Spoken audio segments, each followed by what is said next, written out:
How's it going, everyone? My name is Niklaus, and welcome back to the Morbid Veil. If you haven't seen our introduction video, click the link in the description below to view it.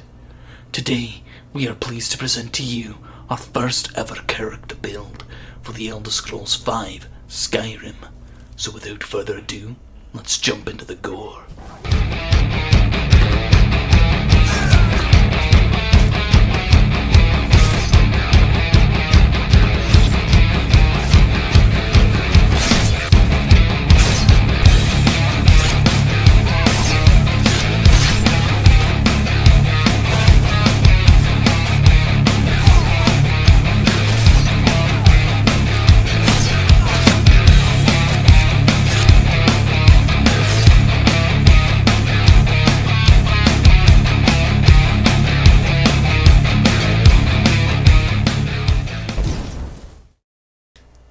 Eons ago, during the Merethic era, there was a powerful sorcerer who lived upon the island of Solstheim, who all, including Alduin himself, feared above all mortal kind. Unlike others who'd practiced the art of necromancy, this vile sorcerer was able to kill and consume the souls of the great dragons themselves. None had ever escaped the island or the waters near its shores, but many knew by the lack of life on the island that the sorcerer was eating his victims. And because of his cannibalistic nature and his terrifying power over the souls of the dragons, the dragon cult deemed him Falsosnakra, the blood-eating god. Great was the cult's desire to have a foothold on Solstheim, but none knew how they could defeat such a mighty sorcerer. Then one day, the ambitious dragon priest, known as Mirak, set out from Skyrim and sailed for the dreaded island. Upon landing on its dark shores, Mirak slaughtered his crew, except for a select few who could sail the ship on their own. The sorcerer saw the carnage the dragon priest wrought, and so he accepted when Mirak requested an audience with him. After a day of discussion, Mirak sent his ship back to Skyrim, carrying news of the bargain he struck with the vile sorcerer. In exchange for building upon the island, Falsosnakra only requested 3 things from the cult. Firstly, that he be acknowledged as the king of Solstheim. Secondly, his authority on the island never be questioned. And last but not least, a weekly sacrifice of a young virgin girl must be made to appease him. Though the last demand was greatly disturbing, Konoric, leader of the dragon cult, sent a dozen ships to the island, carrying supplies, colonists, and workers so they could begin to immediately build a stronghold on the island. While the colonists focused on building great barrows, Mirak had his own agenda and had his disciples build a mighty temple for the king of Solstheim. For 15 years, the peace between Falsosnakra and the dragon cult prospered, and hundreds of young girls have been sacrificed in his name. Though some girls were merely gutted upon the altar, there were those unlucky enough who piqued the interest of the sadistic king. Instead of being slain and gutted by the priest, the king himself would approach the altar and play with the offering, doing such acts to their body and soul that made Molag Bal himself vomit blood into the everlasting abyss. These particular ceremonies were viewed by all the inhabitants of Solstheim, and not even a year had passed before they began to sway from his old title and began to call him the Morbid King. Though stories of the horrors witnessed at some of these ceremonies reached back to Skyrim, one insolent dragon priest, known as Otar the Great, took his daughter to the island to visit her betrothed. Her beloved was none other than Valak, and was the priest in charge of the weekly sacrifices. Knowing his bride's beauty would grasp his master's attention, Valak attempted to smuggle her off the island, but it was too late. The Morbid King had already seen her and ordered her to be sacrificed in 3 days. The Otar and Valak both tried to stop him, and though they pleaded with their masters, Alduin, Parthenax, Numenax, and Konoric, none were able to sway the decision made by the Morbid King. In retaliation for their obnoxious persistence, the Morbid King shattered the mind of Numinex with a single spell, forcing them to send the crippled dragon back to Skyrim aboard the deck of a ship. On the third day, just as it was commanded, Otar's daughter Ulfina was brought to the temple where Conoric, Otar, Alduin, and Parthenax were present, forced to stay for the ceremony. As Valak began the ceremony, he prayed in his heart that his master would make it a swift death, but he did not. The Morbid King walked down the steps towards the altar, and the things he did to Ulfina's body and soul were so vile, so corrupt, that the Daedra themselves shielded their eyes in terror. Unlike other sacrifices he had personally enjoyed, the Morbid King took his time, making the entire ceremony last until sunrise. Once the sun had hit the steps of the temple, the Morbid King had eaten Ulfina alive. Only her bones were left, and after he had finished, he gestured for everyone to leave. The ceremony was finally over, but none could ever forget the horrors they witnessed that night, especially Otar, who in the following weeks lost the name of Otar the Great and became known to all as Otar the Mad. Valak had cut out his own tongue, vowing to never speak the words of sacrifice again, and so Mirak, the only one not revolted by his master's axe, began to perform the rituals for him. 1 year to the day of Ulfina's sacrifice, the dragon cult attacked the island with everything they had. Parthenax led the dragons, Otar led a small army of mutilated warriors, and Conoric bombarded the island with the greatest force the dragon cult had. For weeks the battle lasted, with the Morbid King constantly resurrecting the fallen soldiers to his aid.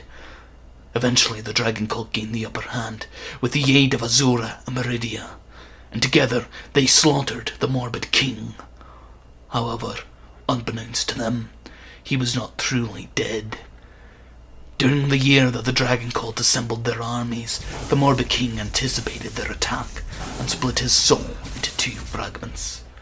The first he bound to his mask, and before he was slain cast it into the ocean. The other he bound to his devoted disciple, Mirak, who fled into Apocrypha before the dragon cult could kill him. Centuries later, the mask was obtained by a powerful elf named Sotha-Sil. Though he was strong enough to harness the power of the mask and resist the corruption of the Morbid King's soul, Sotha-Sil was eventually drained of his immortality, and his allies, manipulated by the whispers from the mask, slew him.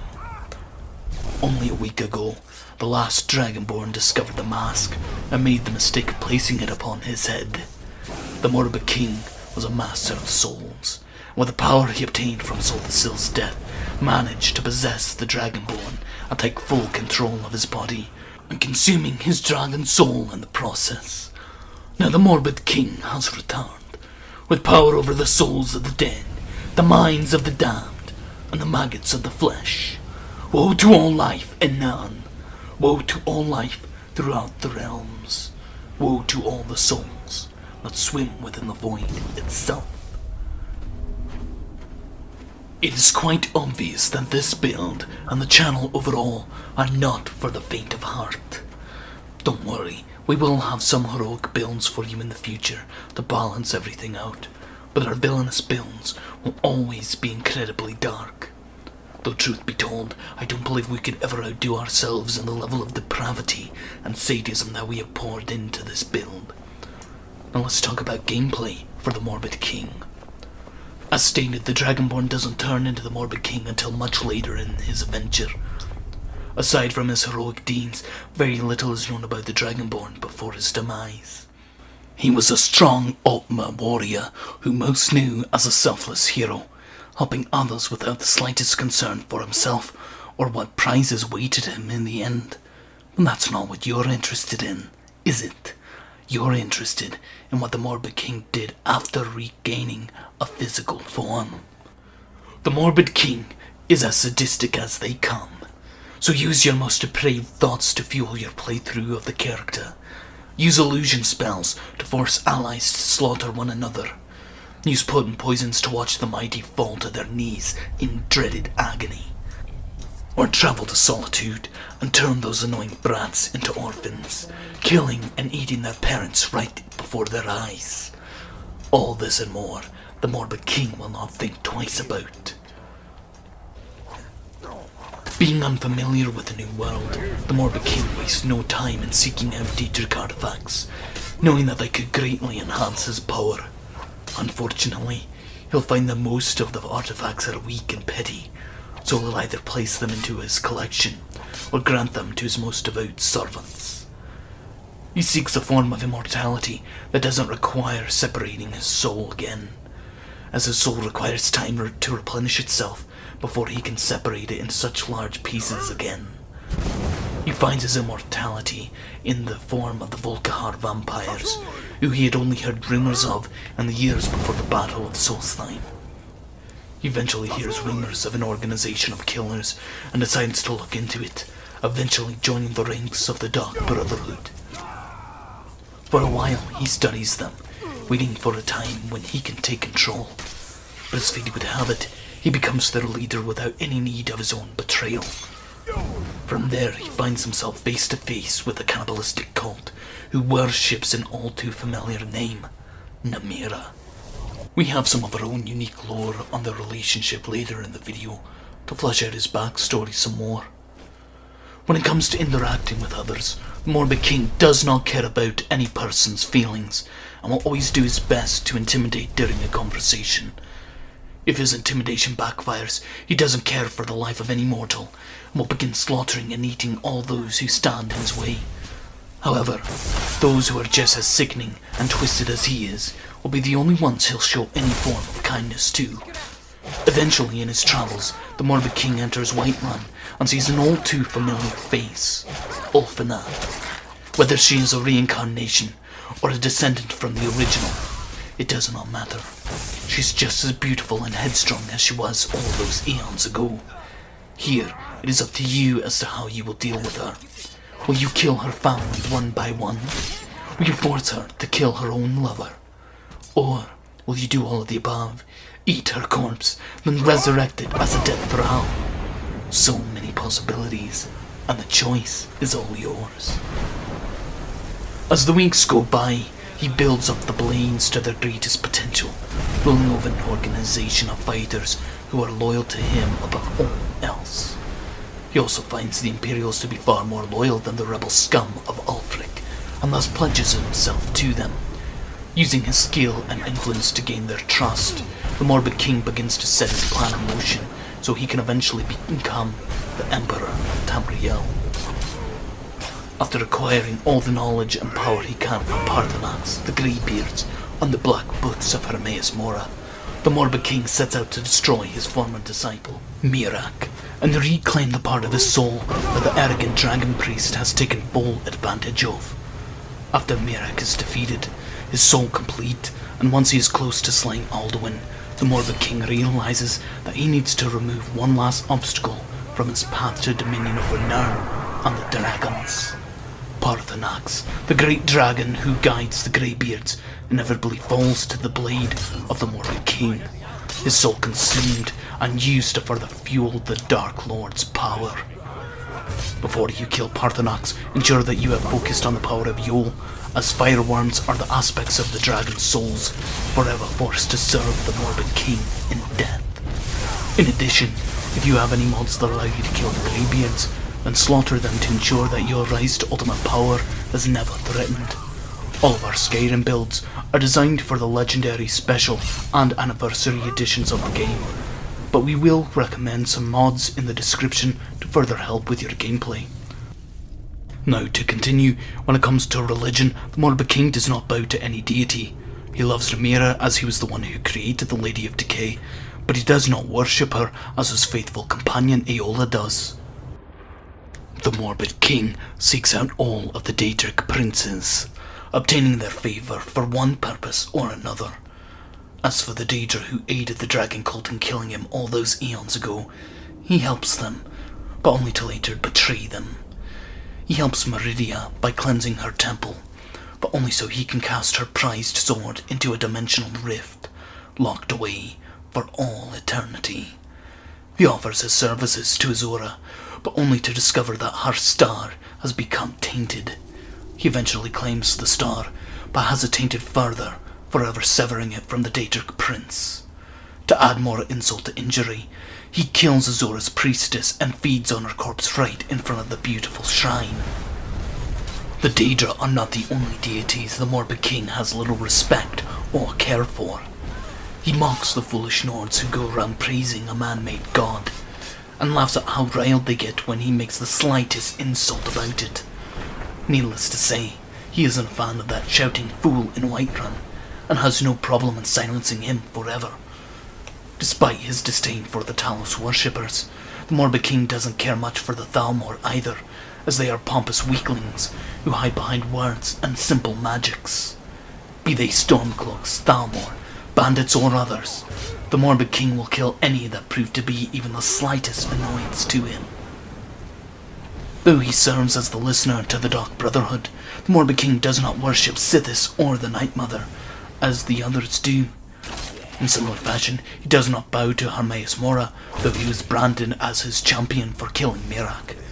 Nor does he worship Molag Bal, despite his vampiric blood. He views all of these deities and their power simply as tools for his own use.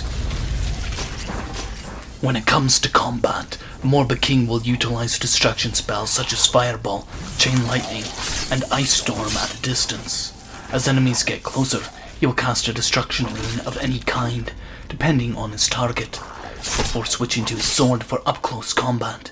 When the situation calls for it, or if he just wants to strike fear in his enemies, the Morbid King will lurk in the shadows, waiting for the right time to strike and disappear again. Eventually he learns how to create thralls, and will always have two at his side. The champion of Boethia serves as his tank in battle, while Arandils utilizes powerful spells and staves to dispatch enemies at a distance. The power of the Vampire Lord is also something that the Morbid King does not ignore. He enjoys the pain and fear his beast form strikes into the souls around him. That being said, the Morbid King is no fool, and will not transform in front of the weak cowards in cities, as some of them he may need to further his goals. Though once he has all that he requires, he wouldn't mind causing chaos in the cities. Now, let's talk about the gear adorned by the Morbid King. As the heroic Dragonborn, you are free to use any heavy armor and one-handed weapons you deem necessary. But once the Morbid King takes control, he'll set out to look as intimidating as impossible, warning people from a distance that death and torment are coming for them. The mask worn by the Morbid King is very unique, and that is made from a real mummified face, which was coated in hot metal. The mask has had many names in the past: the Morbid Crown, the Face of Death, the Mask of Sothasil, and many others, but no title was ever so treasured by the Morbid King as the title of the Morbid Veil. While it no longer holds the soul of the Morbid King, the veil is still quite a powerful artifact. It grants the wearer power over the elements, as well as the souls of the damned. While common Daedric armor is aesthetically pleasing, the Morbid King prefers something a bit more unique and disturbing. The process to learn how to craft madness armor is quite tedious, but the Morbid King is a patient fiend that doesn't mind taking his time, so long as there's some bloodshed involved. With madness ore, and with the great smithing skills he obtained from the Dragonborn, the Morbid King fashioned himself a set of madness armor, which bears the faces and eyes of those he has slain. To further make this a devastating set, the Morbid King sacrificed many souls to make each piece unique and terrifying. The chest piece is known as the Morbid Mail, and is fueled with the blood and souls of many to ensure that its master could never die, further adding to his immortality. No matter what damage the Morbid King sustains, this armor will heal him almost instantly. The Tormentor's fingers are another one of the Morbid King's dark items. It is fueled with the rage of his fallen enemies, making his attacks more potent. Some say that he uses this raw strength to further enhance his armor, making him a foe that none could kill. The Ravager's boots were designed with one purpose in mind: crushing the skulls of the weak. Unlike most warriors who become weak and weary from battle, the Morbid King seems to never slow down. It is believed that the blood the boots have been drenched in continuously invigorates the Morbid King, allowing him to fight forever without getting tired. The Blood Eye Amulet is perhaps one of the most potent amulets in all history. With it, the Morbid King can further enhance his power over the minds of mortals and Daedra alike.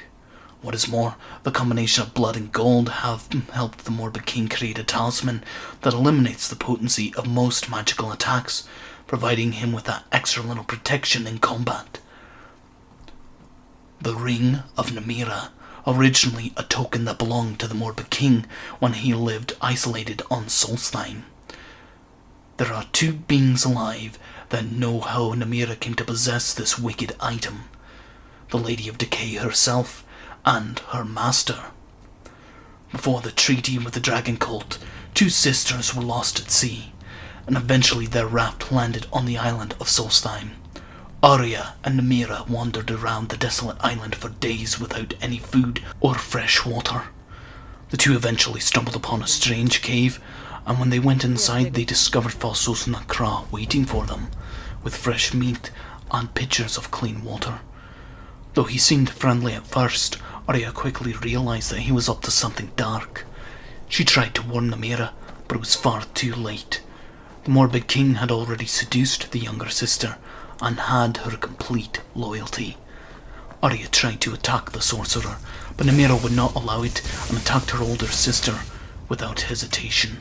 Namira bit into her sister's throat and began to tear out chunks of her flesh, gulping down the bloody pieces. As Namira ate her sister, who was paralysed from shock, the Morbid King enacted a dark ritual that used Namira's ravenous brutality with Arya's soul, and transformed Namira into a powerful, wicked being. Once Namira had finished eating her sister, bones and all, her master gave her his ring as a token of his love for her and her wicked deed. Now the ring has circled back to its true master, and Namira rules as the Lady of Decay, the perfect disciple of the Morbid King. Malevolence, the sword wielded by the Morbid King, is a perfect personification of its master. Like Falsos Nakra, it craves the blood of all and harvests their souls for its master. It also inflicts elemental damage that is entirely unpredictable, but very powerful. It has tasted the blood of many, including Parthenax and Mirak, yet there are so many more souls upon Nirn for it to taste. So much blood, and an infinite ocean of time to try each one. Now let's talk about perks and stats. The Morbid King is a master of the arcane arts, focusing on destruction, conjuration, and illusion for combat. For defense purposes, he has mastered some of the skills associated with the schools of restoration and alteration. As for enchanting, there is none more skilled in all of Tamriel. His mastery over the souls of his victims allow him to create armor and weapon enchantments so great that no man or beast can stand against him or those he gifts those items to. Though he was not a fan of sneaking, and in truth does not need to sneak, the Dragonborn who he possessed lurked through many barrows and became a master of stealth. While he doesn't find sneaking to be absolutely necessary, the Morbid King finds amusement in stalking and killing his prey one by one, watching them search frantically for him through the darkness. Through his dark experiments, the Morbid King has become a master of alchemy, utilizing all he knows to bring his victims to their knees in the most agonizing ways possible. While the Morbid King was not gifted with a silver tongue, he does know his way around a conversation. Though persuasion is typically the best course of action to most, the Morbid King depends on intimidation. When that doesn't work, he resorts to mutilation by sword and spell. Though he isn't a master of conversation, the Morbid King is a master of combat. He utilizes a variety of skills to bring down his enemies. He prefers a one-handed sword as it's fast, easy to block with, and allows him to summon a spell in his other hand without needing to sheathe his sword. Having faced dragons and berserking warriors alike, he knows that he needs a good barrier between himself and his enemy's weapons. Thus he uses heavy armour in combat. Having tortured thousands throughout his lifetime, it should be no surprise that the Morbid King has horrific tricks for dealing with those who pique his interest or stand against him. Charred Souls is a power combination that the Morbid King uses to burn the body of a person to a crisp, while also ripping their soul from their body, trapping it within one of his many black soul gems. He uses fire breath to burn his enemies, burning them to a crisp and summoning the soul of a dragon he has slain. With the dragon's soul fighting at his side, he uses Flame Cloak and Malevolence to murder his enemies and tear their scorched souls from their bodies. Frozen Grave is enacted by the Morbid King using a powerful Frost Cloak spell, Blizzard, the slow time shout, and finally circling his enemies while casting potent ice storms, trapping them in a barrage of deadly ice. Dark Beast is a simpler power, enacted by the Morbid King calling forth his servant Dernivir, commanding his undead thralls to fight for him, and transforming into a vampire lord to murder every soul nearby. Screaming Void is perhaps the most complex of the Morbid King's wicked tricks. He uses Mora's Grasp to trap an individual between Oblivion and Nirn, Stormcall and Mayhem to cause everyone nearby to slaughter one another. After everyone has died, either at their friend's hands or his own, the Morbid King will turn his attention towards the one trapped between Oblivion and Nirn. He will taunt the poor soul who was forced to watch the carnage, and as he taunts them, he will begin feeding upon their friend's flesh. However, once Mora's grasp has worn off, the Morbid King will send a bolt of terror through them, forcing them to flee and live with the images of their friends' corpses being fed upon, seared forever into his mind. Thank you all for watching. We hope you enjoyed our first ever Skyrim build, the Morbid King. If you haven't already, hit that like button, subscribe, and click the bell icon to be notified when we post our next video. Have a great rest of your day, and we'll see you all next time here on the Morbid Veil.